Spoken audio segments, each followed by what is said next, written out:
All right, kiddos, today we're on chapter 28, and then I'm going to read chapter 29. Chapter 28 is Bernice Buttman, Model Citizen, the title of our book, and chapter 29, Patching Things Up.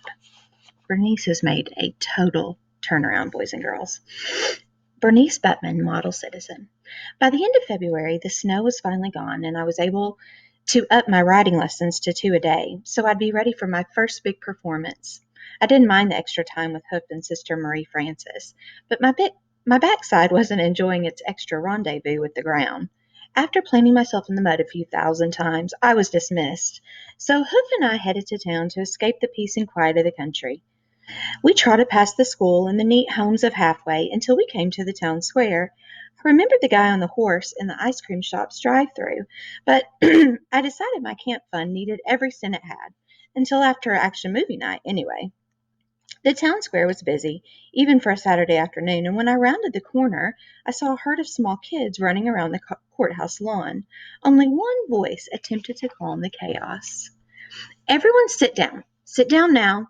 Imogene sprinted from Shrimpy Kid to Shrimpy Kid, touching their shoulders and yelling at them to sit.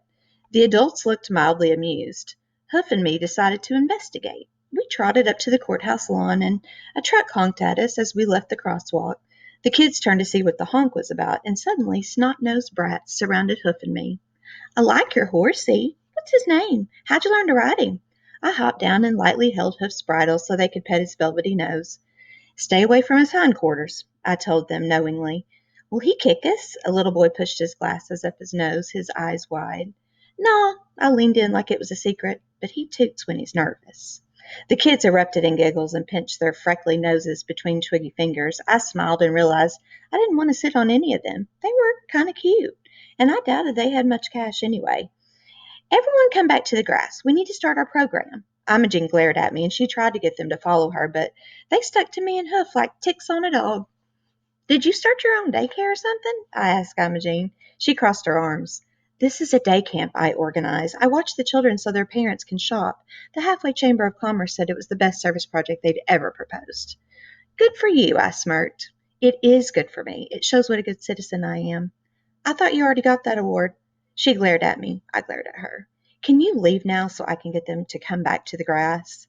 My eyes narrowed at the scrunched up set of Imogen's shoulders, and something inside me went mushy. I gave Hoof's flank a pat. I have a better idea. How about I stay and help you? I could give the kids horse rides. No, I don't need any help, thank you. Just then one of those little booger eaters came running up to Imogen with brown streaks all over his nose. Samson stuck my face in dog poop again, he wailed. Old Bernice chuckled at the kid's misfortune, but new Bernice crossed her arms and shook her head. I remembered Oliver's angry face, dangerously close to poo, and for once I wished I'd done something different. Which one is Samson? I was surprised to hear myself ask. The little guy whose name was Douglas pointed me to a scowling boy in a dirty superhero t-shirt. Cool shirt, I said, and the kid was so surprised he wasn't getting in trouble, the scowl wiped right off his face. You like superheroes? I asked. Samson nodded, suddenly shy.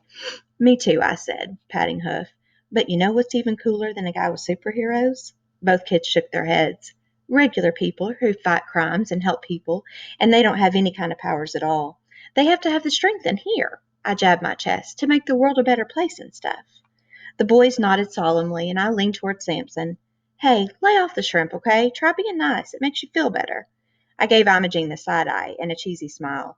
Imogen expertly pulled a wet wipe out of her pocket and handed it to Douglas, but then she sighed. Fine, you can stay. I spent the afternoon helping the citizens of Halfway, and I didn't expect anything in return. New Bernice did a touchdown dance inside my chest. Chapter 29, Patching Things Up. Weeks later, I couldn't shake the picture of that little boy with dog dew all over his nose. I figured Oliver had long forgotten me by now, but maybe I could still do the right thing. I sat at my computer and clicked away, picturing my old friend Oliver and hoping my email found him happy and healthy. Dear Oliver, this is Bernice Buttman, and I'm writing to apologize to you for any and all attempts to bully you. I realize now that it was wrong and probably hurt your feelings and your person.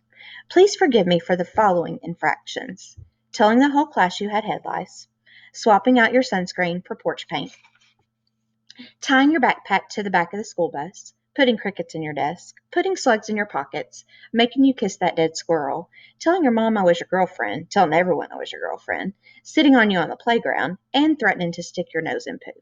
Your friend, Bernice Buttman. Oliver replied a few days later, Dear Bernice, you were the worst girl I ever met. I do not forgive you for any of that stuff. I donated my whole summer's worth of lawn mowing money to help your dumb dog, and then you left, and I never even got to see what he looked like with his brand new smile. You need Jesus, Buttman. I sighed and logged out of my email. Me and Jesus were fine, but it seemed me and Oliver might never patch things up. End of the chapter.